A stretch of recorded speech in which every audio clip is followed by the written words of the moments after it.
नमस्कार। एक ऐसे कार्य का शुभारंभ किया गया है जिस कार्य के बदौलत जितने साहित्यकार हैं, जितने पत्रकार हैं, वो अपने आप को गौरवान्वित महसूस कर रहे हैं और उनके गौरव का कारण है कि 2020 में डॉक्टर अभय स्मृति पुरस्कार देने की परंपरा शुरू की गई और अभी तक कई पत्रकार को इस पुरस्कार से सम्मानित किया जा चुका है।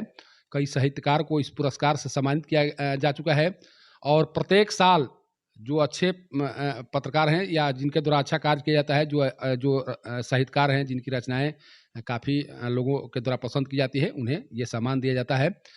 सासाराम में इस क्षेत्र में जिनके द्वारा कार्य किया जा रहा है, वो हमारे साथ अभी मौजूद हैं।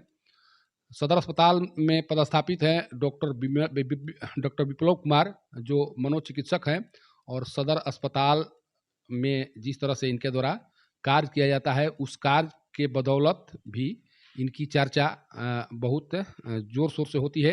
कहीं भी चले जाइए, जब भी आपको कभी लगे कि मानसिक परेशानियों से हम परेशान हैं, उस दौरान लोग इनके पास जाते हैं, अपनी समस्याओं को बताते हैं और उन समस्याओं का समाधान इनके द्वारा कराया जाता है।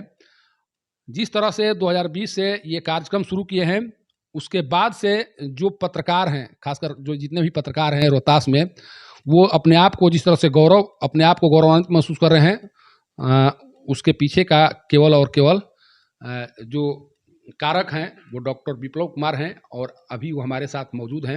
उनसे बात कर जानने की कोशिश करेंगे कि जो ये पुरस्कार जिस पुरस्कार की शुरुआत 2020 में की गई, उसके पीछे का उद्देश्य क्या है और जिनका नाम लगातार हम लोग ले रहे हैं, डॉक्टर अभय जी, वो कौन थे, उनका योगदान क्या रहा, उस पर भी थोड़ा-सा प्रकाश डाला जाए।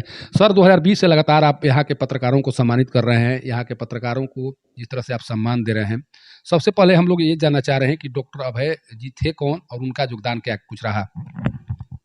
डॉक्टर जीसीपी अभय एक विद्वान प्रोफेसर के रूप में, एक विद्वान साहित्यकार के रूप में और स्वतंत्र पत्रकारिता के क्षेत्र में काफ़ी जाने माने चेहरे के रूप में बिहार में जाने जाते हैं।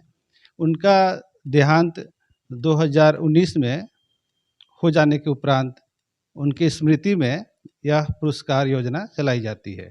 इसका संचालन बेंगलोर से और पटना से साइकोसोशल रिसर्च ऑफ इंडिया और डॉक्टर अभय स्मृति पुरस्कार योजना के तहत संयुक्त रूप से प्रत्येक वर्ष दी जाती है। 2020 से यह शुरुआत हुई है। लोग ये जानना चाह रहे हैं कि बहुत से ऐसे पत्रकार हैं जो जानना चाह रहे हैं कि इसकी क्राइटेरिया क्या है, कैसे चयनित करते हैं, उसके लिए क्या करना क्या होता है। बहुत से पत्रकार हमसे भी जानना चाह रहे थे कि जब आप हर साल पुरस्कार वितरित करते हैं, लोग उसको सोशल मीडिया के माध्यम से बताने की कोशिश करते हैं कि डॉक्टर विप्लव जी के द्वारा हमें सम्मानित किया गया है। बहुत से पत्रकार हैं जो जानना चाह रहे हैं कि आखिर इस सम्मान को पाने के लिए क्या कुछ करना पड़ता है। उनके लिए भी कुछ गाइडलाइन दे दीजिए। इसमें कम से कम 5 साल का एक्सपीरियंस होना चाहिए साहित्य के क्षेत्र में या पत्रकारिता के क्षेत्र में या समाज सेवा के क्षेत्र में। जो अपने क्षेत्र में कुछ उत्कृष्ट वर्क किए हैं, उत्कृष्ट कार्य किए हैं, उसको अपना वो बायोडाटा जो हमारा जो फॉर्मेट है हमारे संस्था का, उस फॉर्मेट के आधार पर वो बायोडाटा जमा करते हैं और बायोडाटा जमा करने के उपरांत वो बेंगलोर भेजा जाता है, पटना भेजा जाता है। उसके उपरांत उसका चयन किया जाता है कि किनका एक्सपीरियंस ज़्यादा है और किनका कम है, लेकिन इसमें किसी को छांटा नहीं जाता है। कहने का तात्पर्य यह है कि इनका बायोडाटा एक बार जब हमारे यहाँ आ जाता है तो वो आगे बना रहता है। मान लीजिए अगर हम 10 व्यक्ति को पूरे भारत लेवल पर दे रहे हैं तो उनका बायोडाटा अगले वर्ष के लिए, मान लीजिए इस वर्ष 10 वर्ष या 15 वर्ष या 30 वर्ष का एक्सपीरियंस वाले लोग आ गए हैं तो 5 वर्ष वाले को अगले साल रखा जाएगा। ऐसे करके हम सभी को लेते हैं, किसी को हतोत्साहित नहीं करते हैं, सभी को प्रोत्साहन के लिए हम लोग प्रयासरत रहते हैं और इसमें थोड़ा सा युवा वर्ग को हम लोग ज़्यादा मोटिवेट करने का प्रयास करते हैं। जब भी आप किसी पत्रकार को सम्मानित करते हैं, पत्रकार काफ़ी खुश दिखाई पड़ते हैं। उन्हें लगता है कि कोई है जो हमारे कार्य को पहचान रहा है और हमें सम्मानित कर रहा है। आपको कितनी खुशी मिलती है जब आप किसी पत्रकार को सम्मानित करते हैं? नहीं, काफ़ी खुशी मिलती है, चाहे वो साहित्य के क्षेत्र में हो या पत्रकारिता के क्षेत्र में हो या समाज सेवा के क्षेत्र में हो। मुझे अंदर से लगता है कि नहीं, वो कुछ वर्क कर रहे हैं, तो हम तो काफ़ी तुच्छ रूप से उनको ये छोटा सम्मान हम दे रहे हैं। वो जो कार्य कर रहे हैं समाज के प्रति, चाहे साहित्य के माध्यम से हो या वो पत्रकारिता के माध्यम से हो, या मतलब किसी भी माध्यम से हो, जो सेवा दे रहे हैं, उसके लिए तो बहुत मतलब हम छोटा-सा प्रयास कर रहे हैं। काफ़ी खुशी होती है। आप एक चिकित्सक हैं। पत्रकार जब किसी क्षेत्र में काम करने के लिए जाता है, उसके पास बहुत सी चुनौतियाँ होती हैं। कभी-कभी वो पत्रकार अपने आप को तनावग्रस्त महसूस करने लगता है। पत्रकारों के लिए क्या सुझाव देंगे जब वो किसी क्षेत्र में काम करना चाहता है, जब उसके ऊपर तनाव हावी होने लगे, उसे उस तनाव को दूर करने के लिए क्या कुछ करना चाहिए? बतौर मनोचिकित्सक क्या सलाह देंगे आप? देखिए, तनाव तो एक बार में कभी किसी के साथ आता नहीं है। तनाव के लिए कुछ मैनेजमेंट करना होता है कि हम अब डेली का लाइफ को स्ट्रेसफुल लेकर नहीं उसको चले। तो शुरुआत तनाव का एक साथ नहीं होता है, धीरे-धीरे वो होता है। तो धीरे-धीरे हमें प्रयास करना होता है कि हम अपने लाइफ को थोड़ा-थोड़ा चेंज करें। मान लीजिए किसी चीज़ से हमको चिढ़ है, गुस्सा है, तो धीरे-धीरे कंट्रोल करने का प्रयास करें। तो कंट्रोल करने का धीरे-धीरे प्रयास करेंगे तो उस तरह का तनाव का लेवल ही नहीं आएगा। तो फिर तनावग्रस्त नहीं होंगे, और ज़्यादा जब परेशानी हो तो फिर हम लोग तो हैं ही, तो हम लोग उनका सेवा ज़रूर करेंगे। ये हैं सासाराम के प्रख्यात मनोचिकित्सक डॉक्टर विप्लव कुमार जी, जो बता रहे थे कि किस तरह से अपने आप को तनाव मुक्त कर सकते हैं।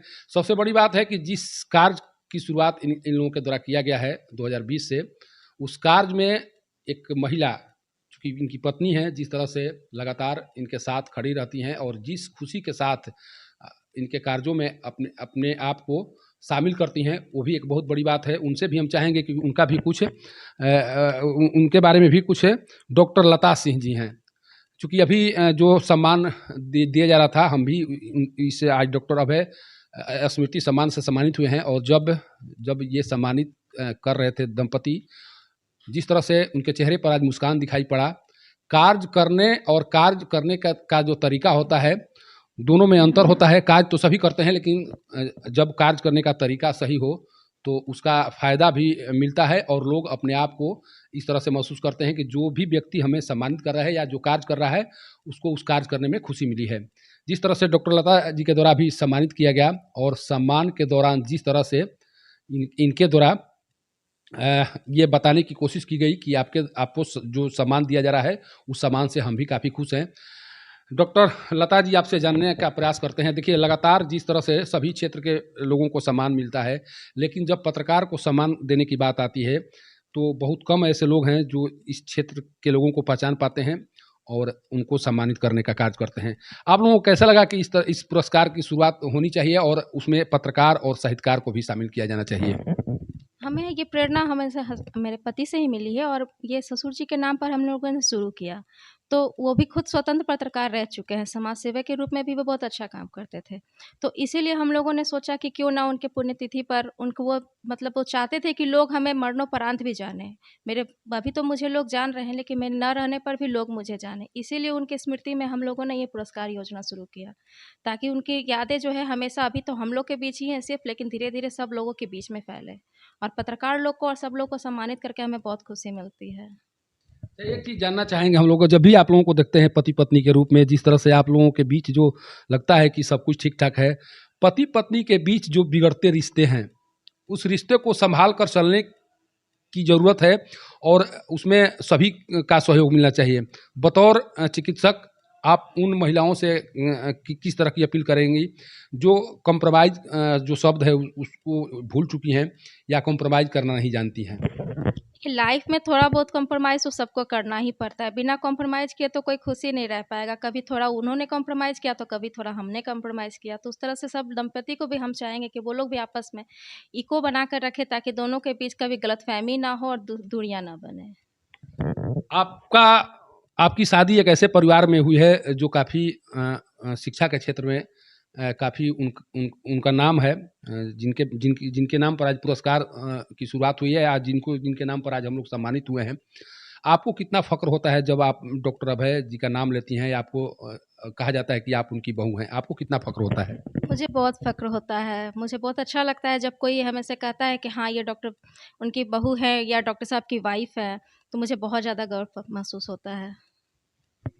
देखिए, गर्व क्यों ना महसूस हो, सोचिए कि अभी तक हम लोग भी जानते थे कि विप्लव जी एक चिकित्सक हैं, लेकिन डॉक्टर विप्लव कुमार उस परिवार से संबंधित हैं, जिन परिवार में शिक्षा और साहित्य का बहुत बड़ा महत्व है और उसी महत्व को पहचानते हुए जो भी इस क्षेत्र को आगे ले जा रहे हैं या उसको बढ़ाने की कोशिश कर रहे हैं, उनको सम्मानित किया जा रहा है और 2020 से जो सिलसिला जारी है, वो आज भी बदस्तूर जारी है, जो चला है वो आज भी जारी है और उसको लगातार जारी रखने का प्रयास इन लोगों के द्वारा किया जा रहा है।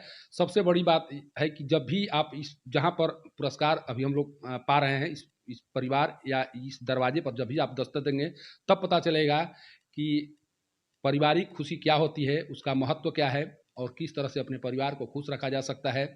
जिस तरह से अभी सम्मान के दौरान दोनों पति-पत्नी के चेहरे पर मुस्कान दिखाई पड़ी, वो ये बताने के लिए काफ़ी है कि एक मनोचिकित्सक ही जो दर्द है या जो मानव विसंगतियाँ हैं, उसे समझ सकता है और उस विसंगतियों को दूर करने की कोशिश कर सकता है।